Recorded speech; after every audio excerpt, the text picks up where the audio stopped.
Rick Brennan spent his career making decisions where the stakes were human lives.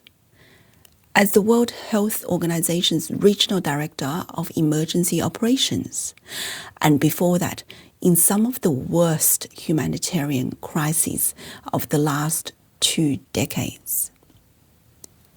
He chose 4 songs that trace that whole arc from childhood through the career that shaped him to where he stands now and what he still hopes for. 2 of the songs you'll hear play. For the other 2, you'll watch him listen instead, and it's just as powerful. A reaction like that isn't rehearsed. It is the most authentic human expression.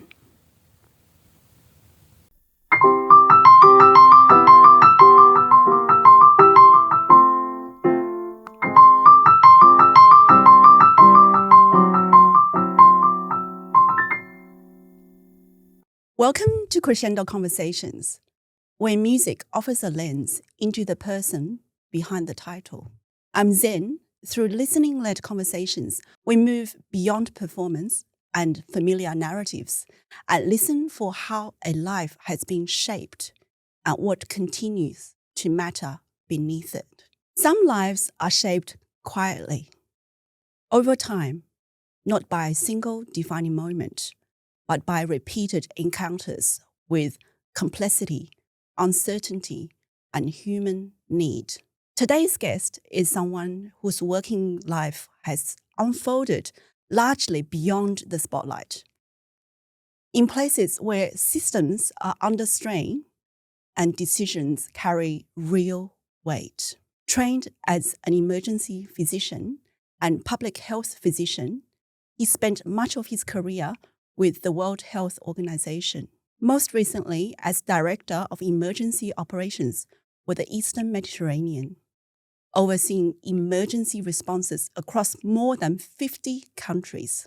His work has taken him into some of the most demanding contexts of recent decades, from disease outbreaks and pandemics to humanitarian crises, often far from public view.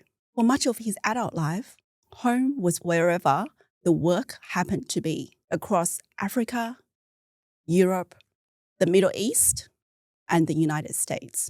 A rhythm that demanded not only professional skill, but inner steadiness. Away from formal roles, there's a quieter rhythm. He describes himself as a late bloomer, marrying later in life, and has long relied on daily reflection and meditation to maintain balance and perspective. He's a devoted follower of rugby and cricket, drawn to remote travel, and has spent time living in a 350-year-old house in France, which feels rather charming and fitting for someone who has spent a lifetime working with long histories and complex systems. Earlier this year, after retiring from his role at WHO, he and his wife began dividing their time between Sydney and Chicago, marking a new chapter after decades shaped by motion and complexity. Today, my guest is Rick Brennan. Welcome, Rick. Thanks very much, Zen. Pleasure to be here. Thank you. What an extraordinary life, career, and series of choices. I am so looking forward to finding out more about you. Let's listen to the first song of your choice and then explore what the music meant to you and which point of your life the music marked. Great.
This is a classic piece of music.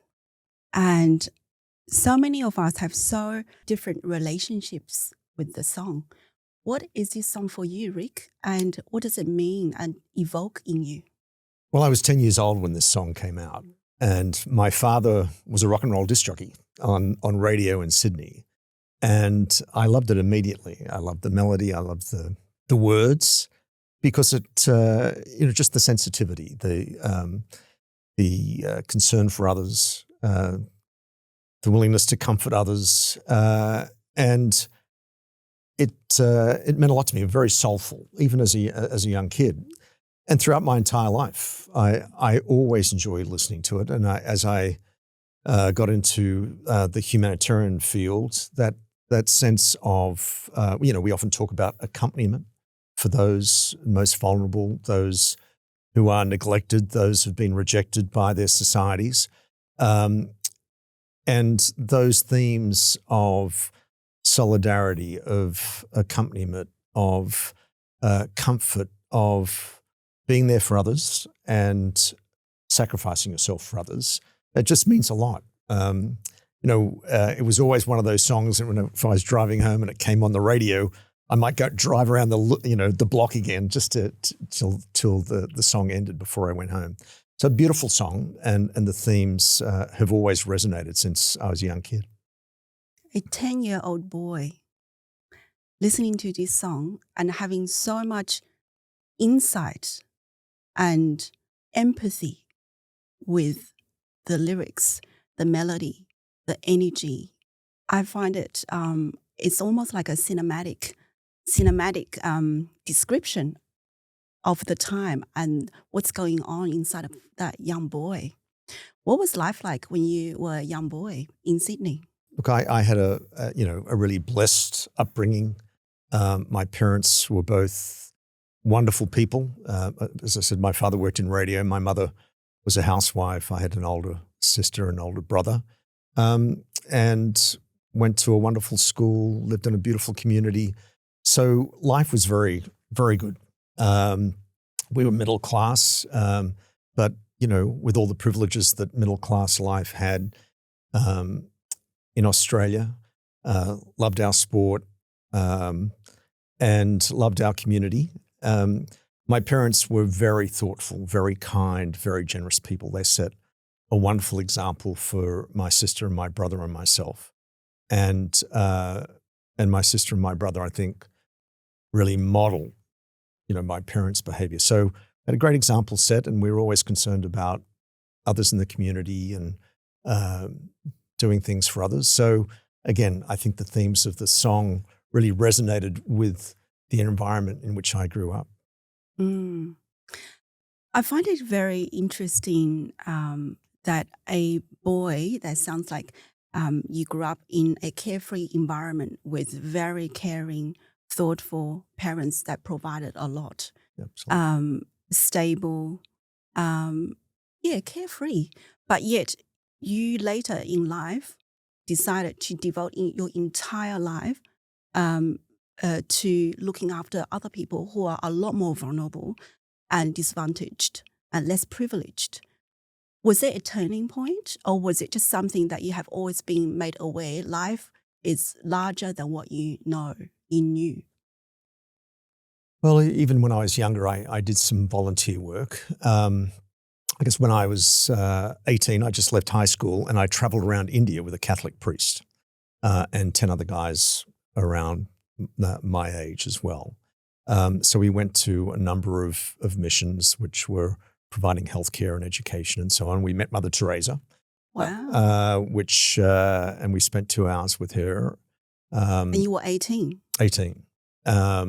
And that, so that was influential. I think the other thing that was influential is my father and his work in radio. He traveled a lot. He went to the United States. He went to Europe. He didn't travel to developing countries or Africa or Asia. But my dad was larger than life, and he would come home with these incredible stories about his travels. And I think, I have to go there. I have to see that. So and I was always, even from a young age, my brother and I were very interested in Africa and watched everything I could on Africa and always drawn there. So when I was at medical school, left high school, went to India, and then I worked as a cleaner and an orderly in a hospital for a year, trying to decide whether I was going to go to medical school or not. In India? No, actually in Sydney. Yeah. And then went to medical school. And then in my fourth year, I went to Tanzania for 10 weeks as an elective and worked in a hospital there. And that really confirmed my love for travel and for working in some of the more challenging circumstances. And as I said, I was doing volunteer work, working a little bit in a homeless shelter. And then when I finished my specialization, I worked with the St. Vincent de Paul Society. And then fast forward, a few more years, and I did my first humanitarian mission to Bosnia during the war there. And saw a lot of violence and a lot of suffering, a lot of displacement. And after that was the turning point. I'm going to give up my job in Australia. I'm going to study public health because if I'm going to work in humanitarian action, I need public health skills as well as my emergency medicine clinical skills. And then I went to the US, got a public health degree, and then I went into humanitarian work full-time after that. How old were you when you thought that was it? 35.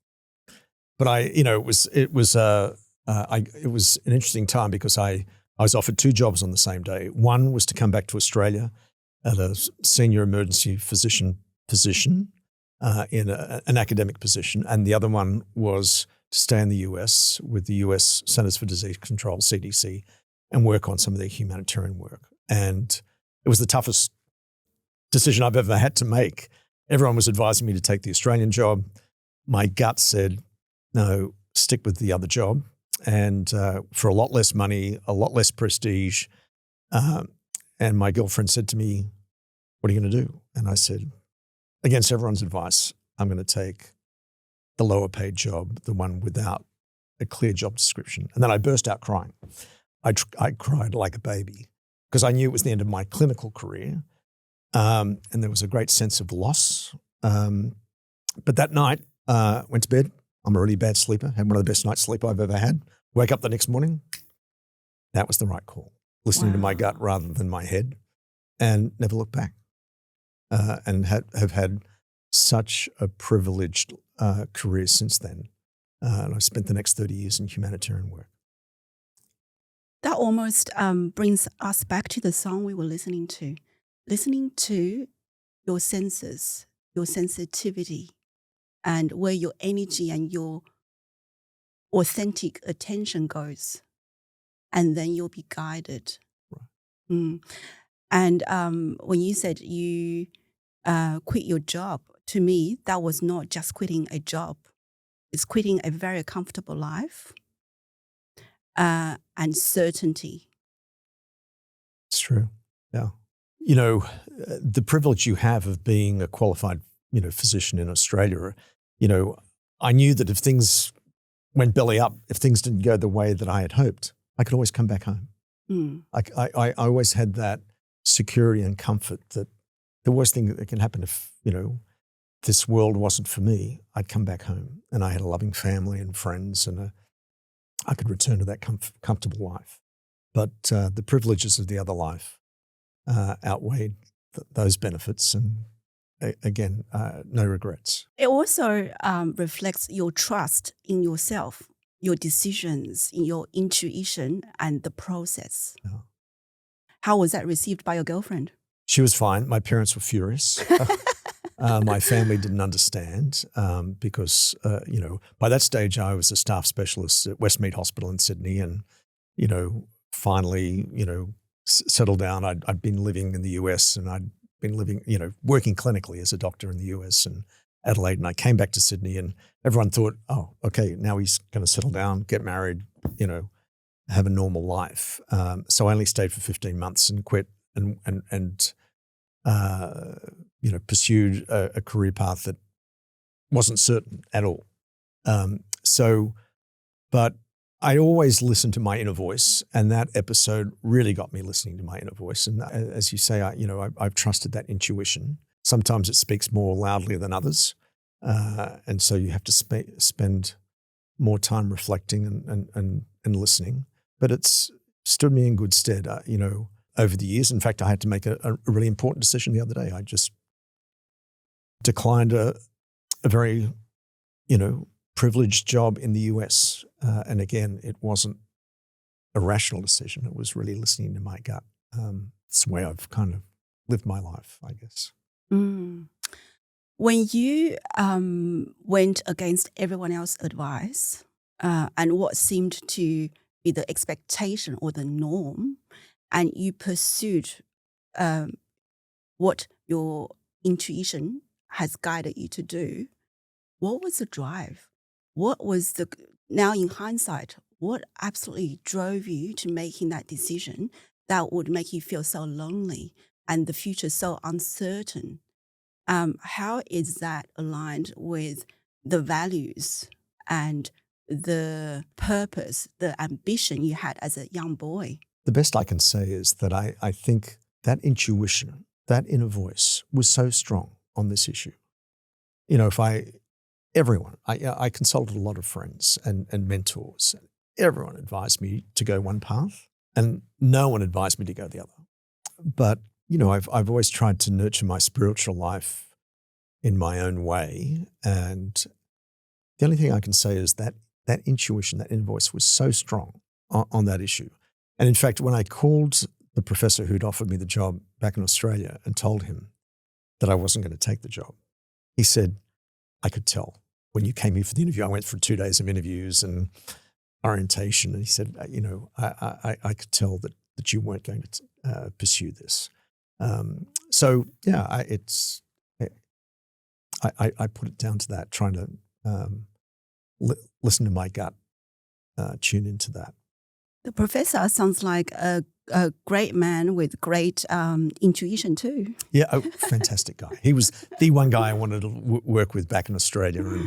But yes, he was very understanding.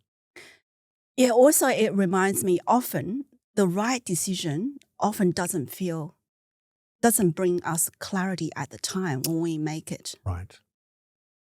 That's very true. And so, I'd been on this path. In fact, during the 1990s, I moved 7 times in 9 years between different states in the US, between Australia, US, Australia, Australia, US, and moving around to different positions as different doors opened and new opportunities presented themselves.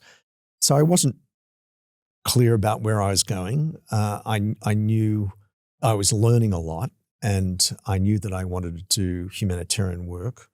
And during those periods, I was in Bosnia, I was in Tajikistan, in Asia, and so on for short missions. So, something was drawing me towards that field of work. And then the big opportunity came in 1999, where I was asked to work with a very well-known American NGO called the International Rescue Committee, which provides service and humanitarian services and protection for refugees and populations affected by conflict.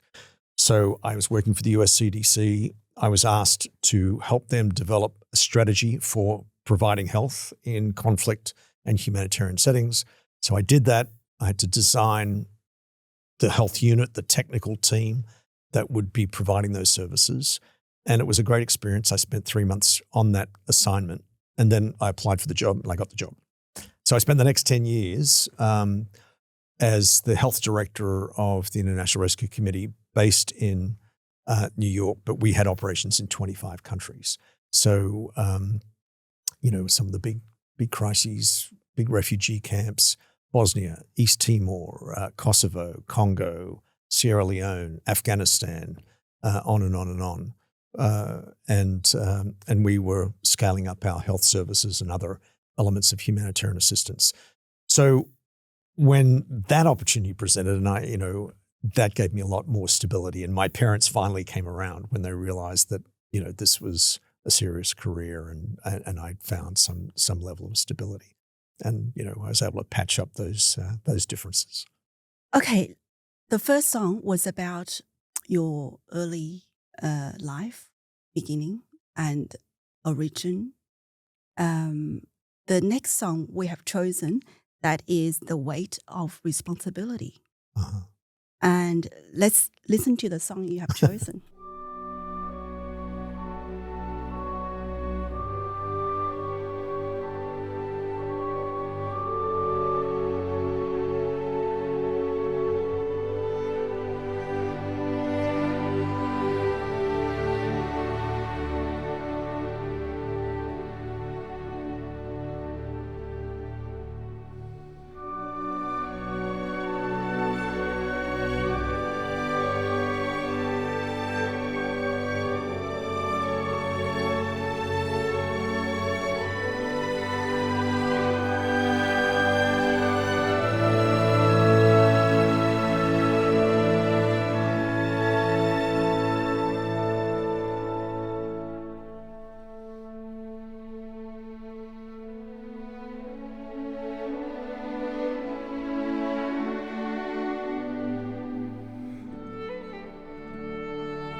Talked about so many jobs that you did that carried great responsibility and weight and consequence.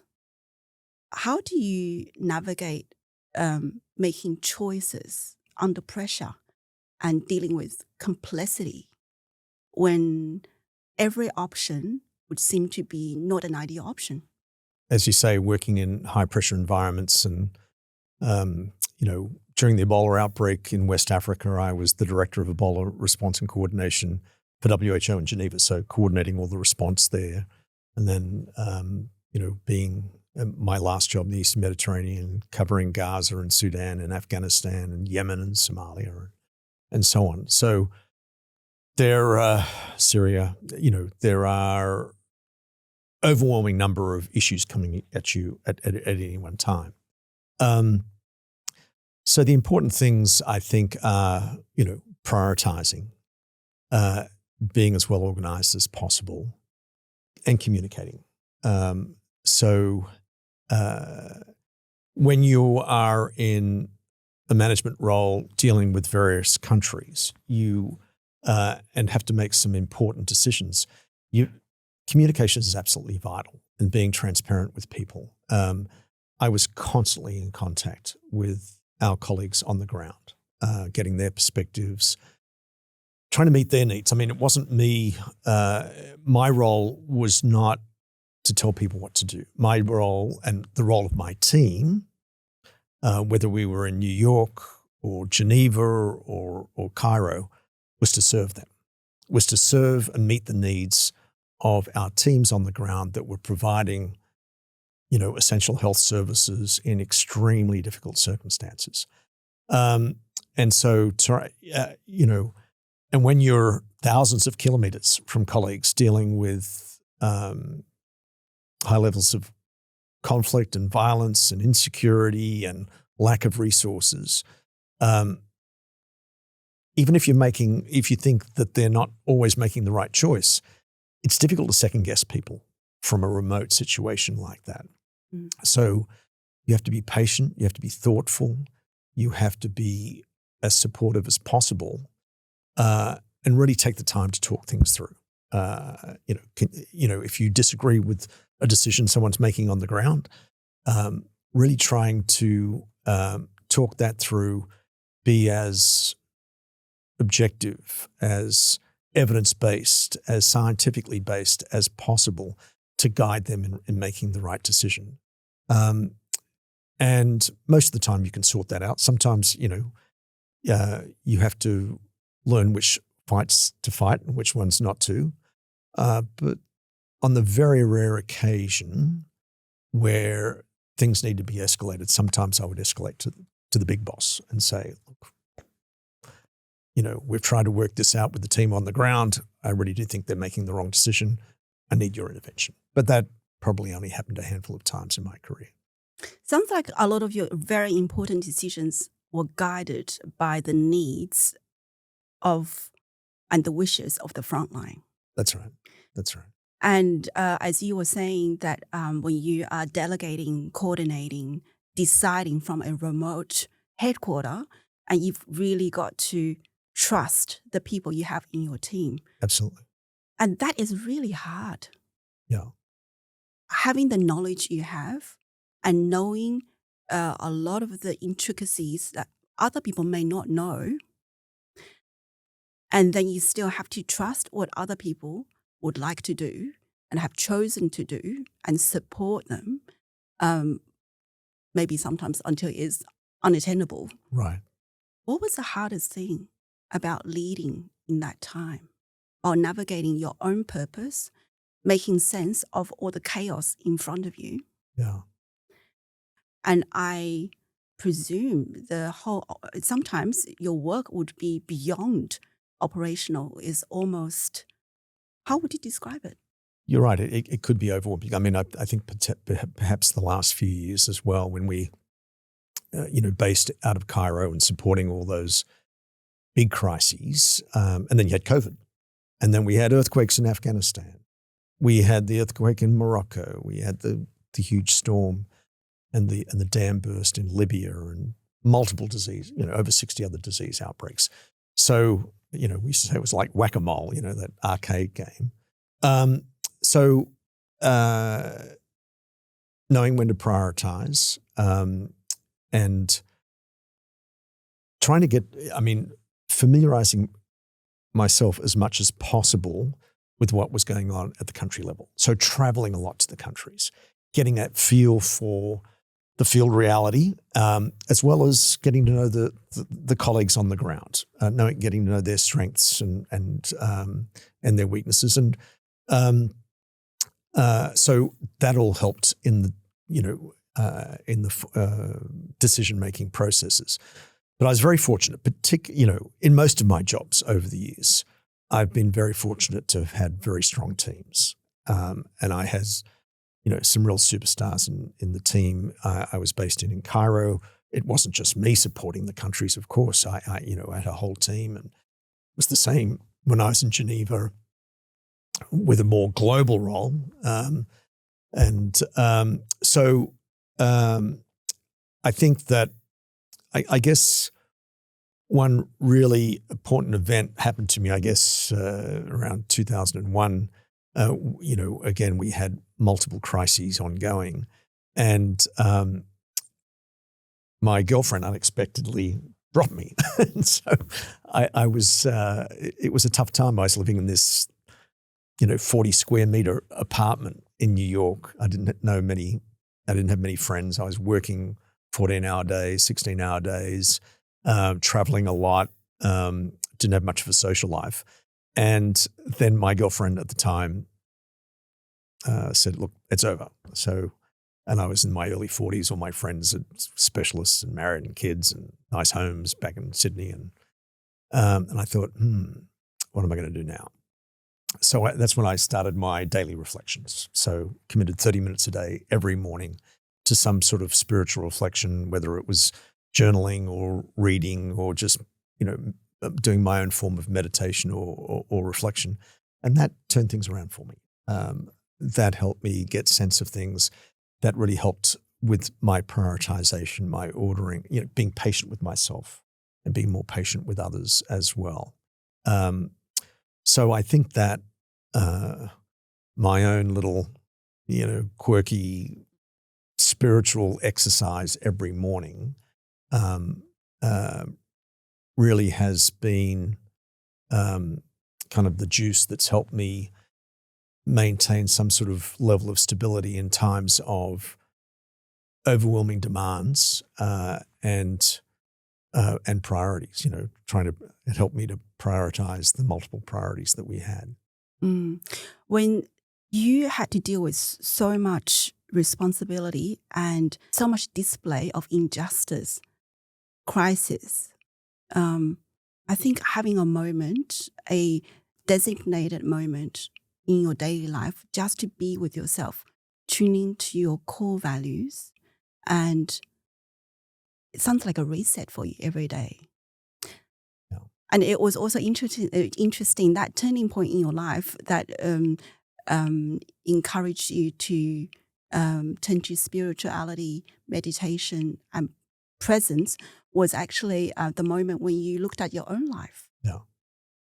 No, absolutely. I mean, through my entire life, I've been a practicing Catholic, and I think I attribute, my sense of social justice a lot to the education I had. I still remember the stories that the nuns told us when I was a little kid that really informed my sense of social justice.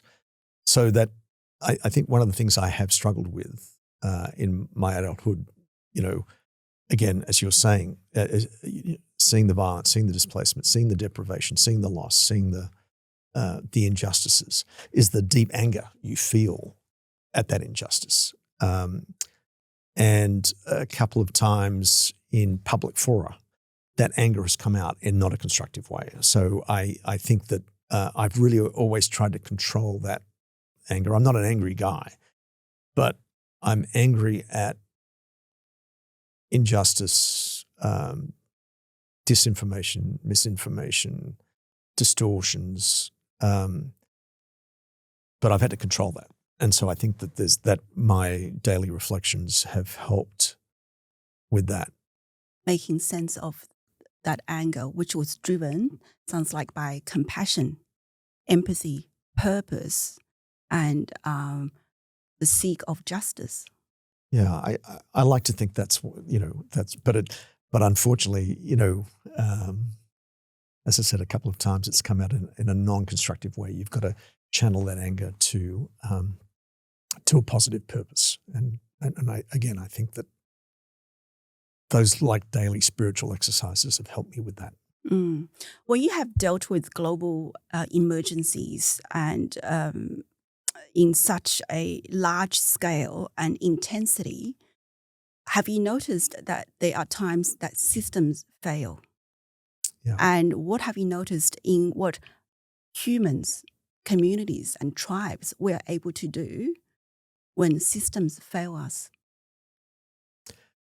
Yeah. So, no, I mean, most of the conflict-related humanitarian settings in which we work, again, whether it's Congo or at the time in West Africa, Sierra Leone, Liberia, Afghanistan, Yemen, Syria, all these places over the years, Somalia, they're failed states where systems don't work, where authorities are either unable or unwilling to serve their communities, to work for the common good of all their people, or even if they do have the wherewithal and capacity, will only support certain groups, as we've seen, for example, in South Sudan, Syria, and all these places. I guess on the positive side is what you observe in those instances is the way that communities come together. That sort of we keep talking about the human spirit. That power of the human spirit. It's indomitable. This, despite all those challenges that communities face.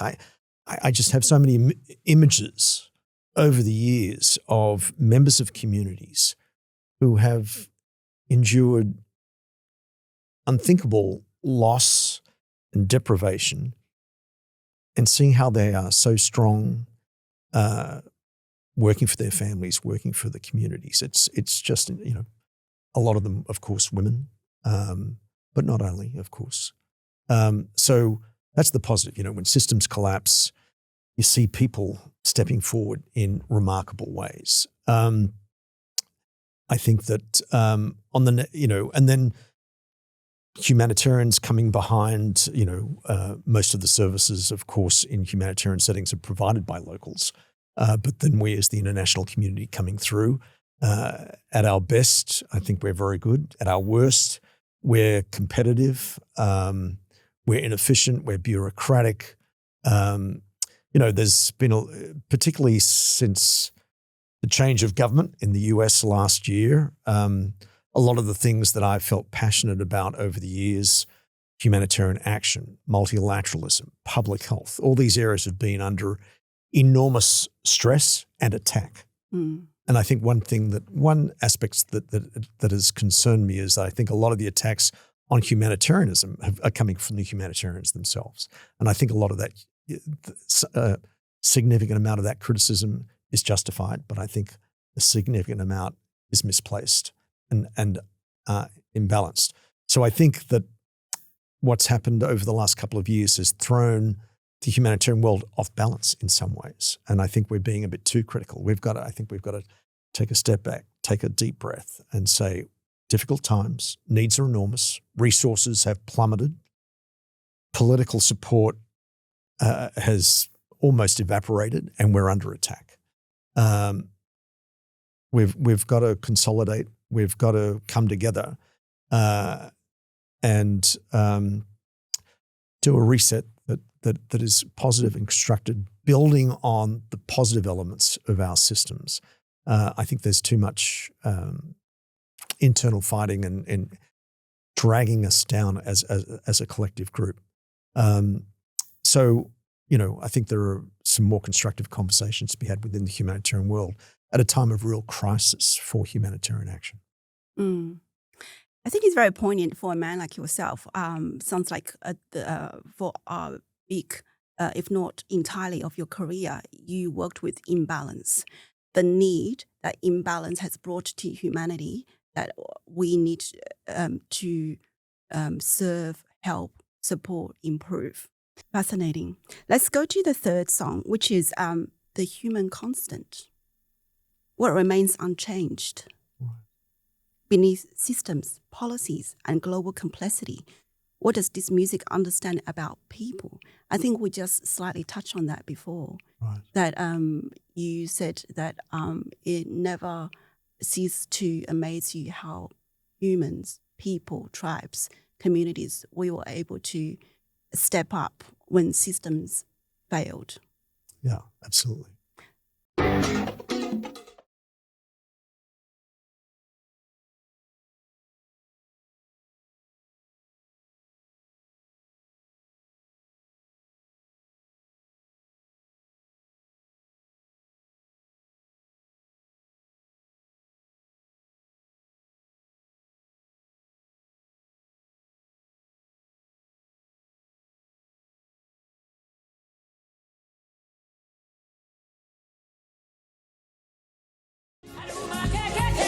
What's about this song, Rick? I love this song.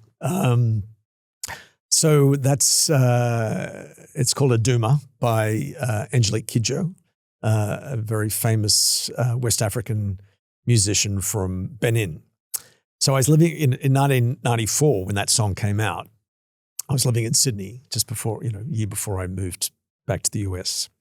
And she was on TV. They were interviewing her. And she was in town. So I thought, I got to go and see. And she performed on TV and I thought, I got to go and see this woman.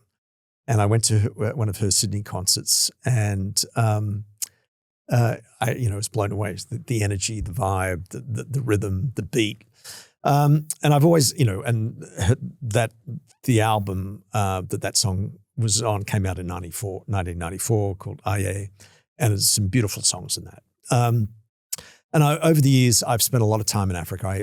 I lived in Liberia for 2.5 years, but I lived in North Africa, Egypt, for 5.5 years. But in sub-Saharan Africa, I've probably spent 5 to 7 years of my life in total through repeated missions, and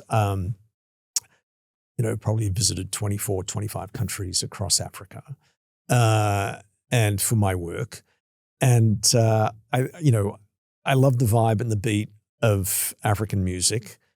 And, again, I think that even in the most impoverished circumstances, you see, how there's that spirit in Africa of not being too dragged down by the challenges of life and finding the opportunities to celebrate.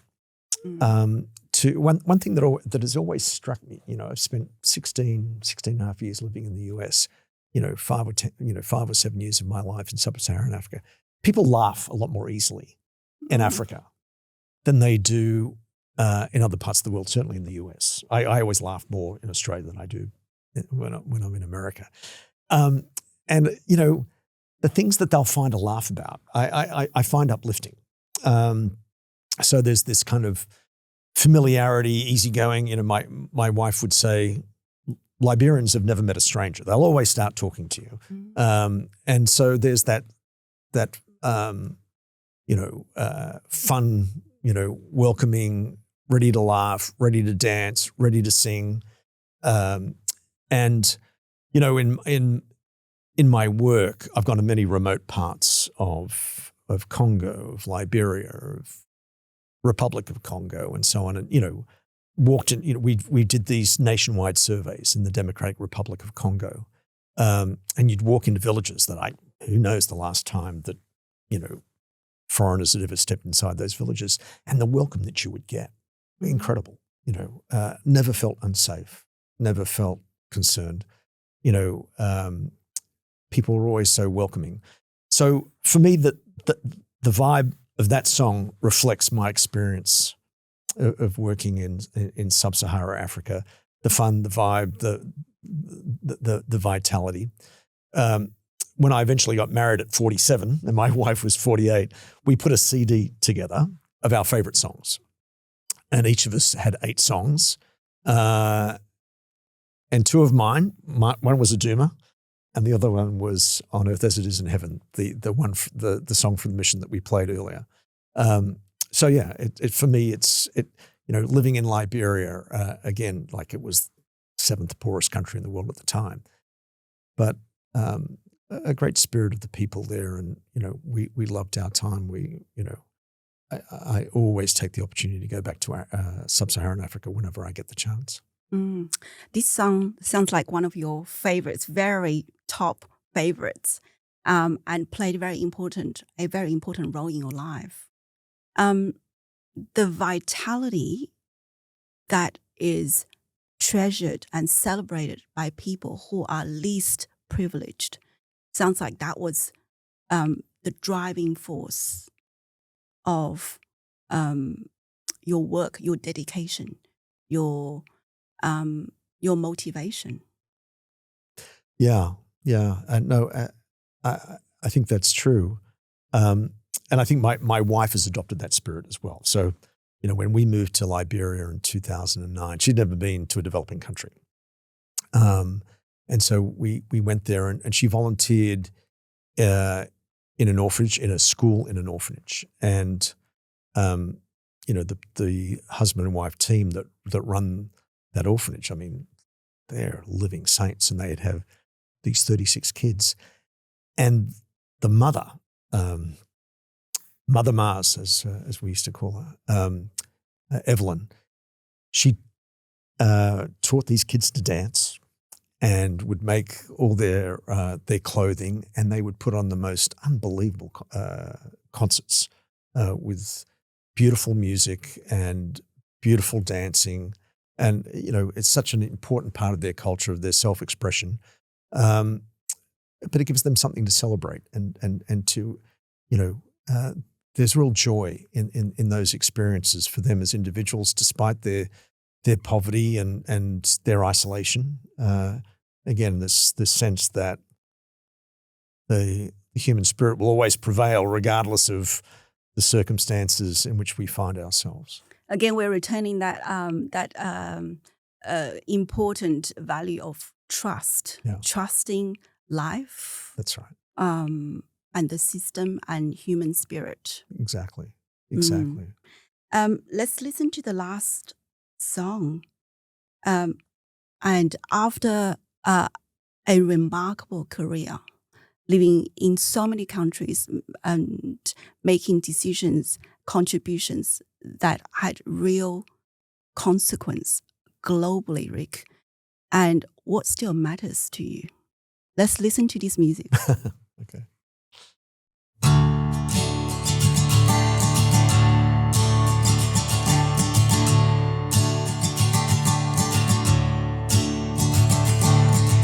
We were born before the wind, also younger than the sun. where the bonnie boat was won as we sailed into the mystic. Hark now, hear the sailors cry. And sounds like after a long time of responsibility, sometimes what you step into, life can be a lot more simple. Yeah. Well, I think, moving forward, the last 12 months since I retired have been wonderful because I got to travel with my wife, and we're setting up homes in Sydney and Chicago. But it's had its own frustrations as well, going 110 miles an hour work-wise down to a sudden stop. And at the same time, as I mentioned earlier, the things that I care about deeply, humanitarianism, multilateralism, public health, or everyone working towards the greater good, the common good, these are under attack. A new ethic about might is right, a new ethic about spheres of influence. So what matters to me, you asked before, I think the human family matters to me, and the universal common good matters to me, and human dignity matters to me. And it saddens me greatly that there are political forces afoot that don't share those, what I would consider universal values, and put a more selfish, isolationist, agenda forward. So what I'm struggling with right now is how to engage in the conversation about these issues in a constructive way. I don't have an institutional home right now. I'm just a retired guy. So I'm exploring opportunities to, contribute into some important dialogues in these areas in as constructive and positive way as I can, and bring my own experiences and perspectives to hopefully addressing some of the areas where I think we're stepping back as a human family, where, we've got all these, we've never had more resources, we've never had more opportunity. We should be moving forward as a collective human family. And I think we've lost something.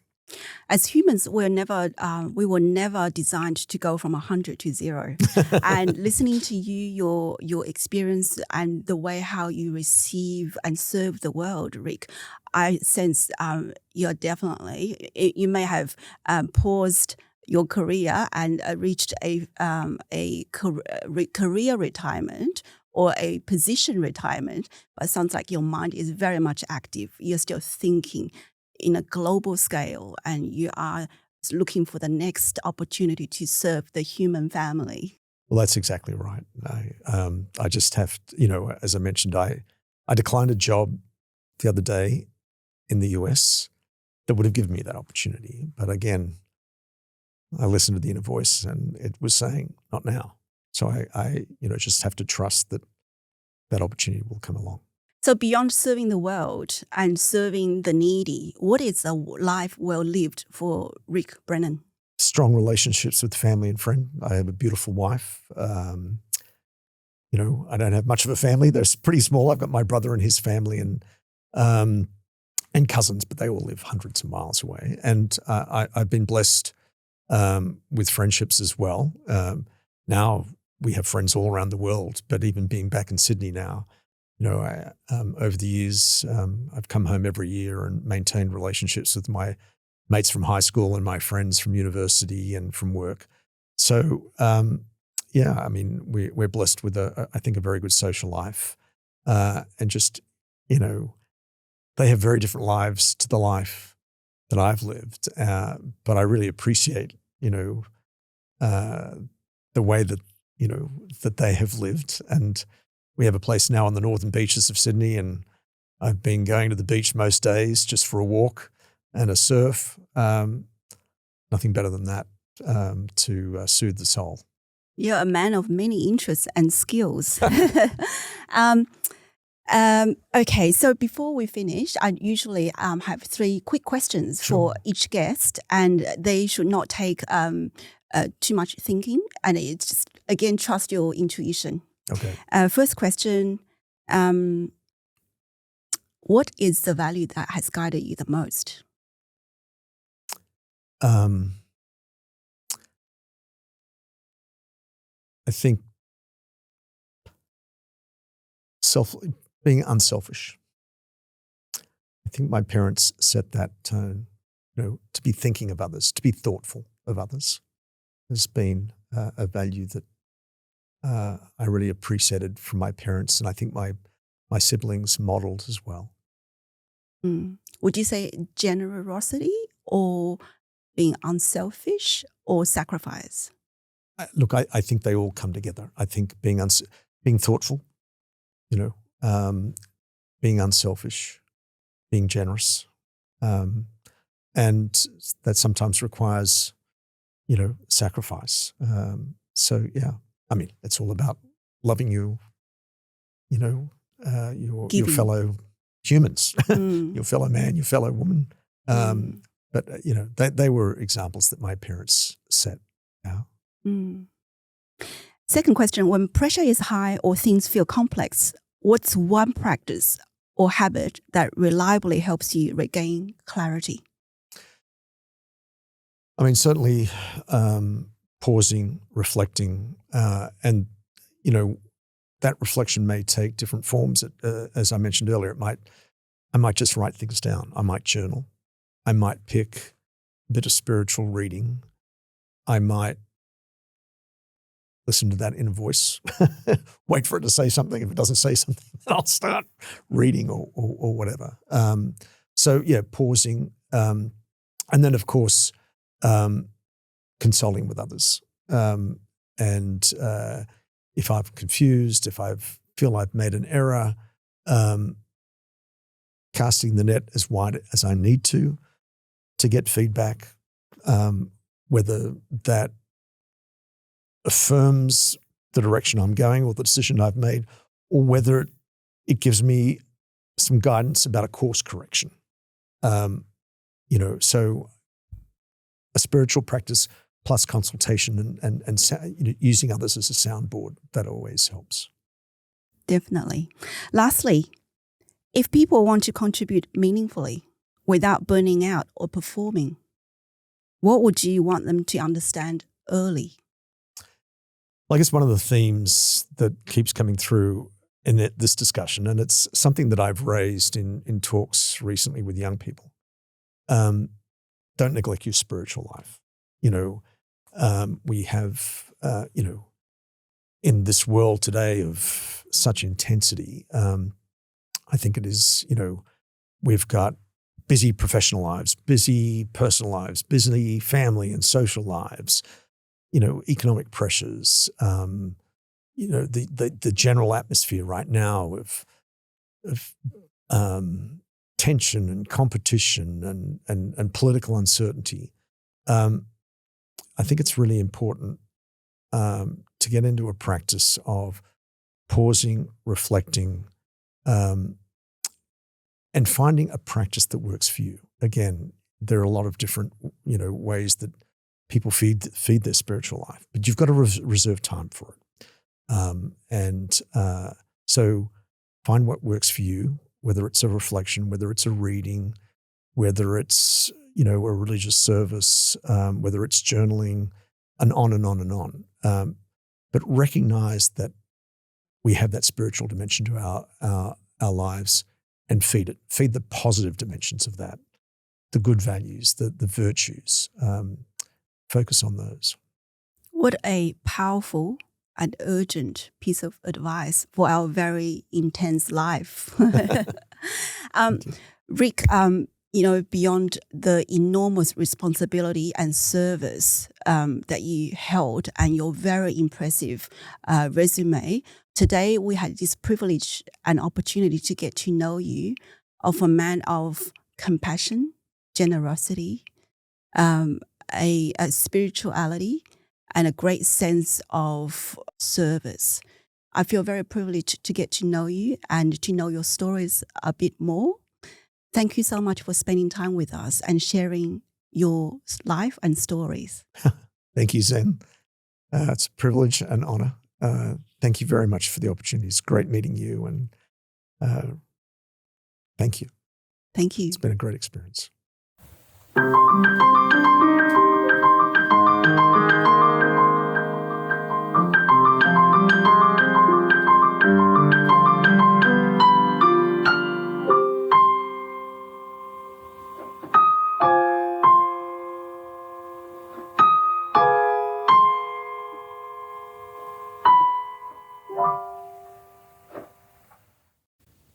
If this conversation moved something in you, like the way Rick's 4 songs moved something in him, I'd love to stay connected beyond this episode. I host pause and play events through the year, and I write every week on Substack at Crescendo with Zen, reflecting on what conversations like this one leave behind. You'll find me on Instagram at Crescendo with Zen and LinkedIn under my name. I also invite you to come and introduce yourself on my website at www.zenzen.net/connect. I will reply personally and let you know what I'm up to.